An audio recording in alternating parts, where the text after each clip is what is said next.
Lynch syndrome is inherited in an autosomal dominant fashion, and therefore if you have the condition, you have a 1 in 2 or 50% chance of passing this on to your children. It is important to consider letting your children know about this, but also informing the wider family.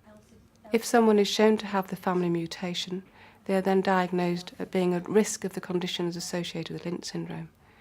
If they don't have the family mutation, they still have the same risk of bowel cancer as anyone else in the population.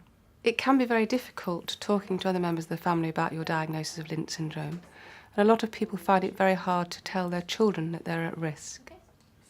Genetic services are able to offer you advice and support in how to discuss it with the wider members of the family. Your responsibility is to let members of the family know about your diagnosis and that genetic testing may be a possibility. It's then up to other members of the family to decide what to do with that information. We offer genetic testing from the age of 18, but it's very common for young adults to leave things until they're around 23 or 24.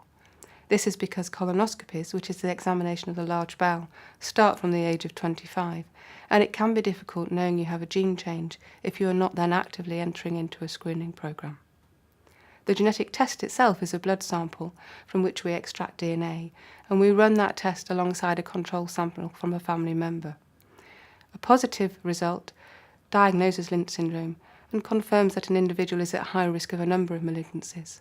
That individual then needs to enter a screening programme, which are colonoscopies if you're male from the age of 25, and female colonoscopies from 25, and hysteroscopies from the age of 35.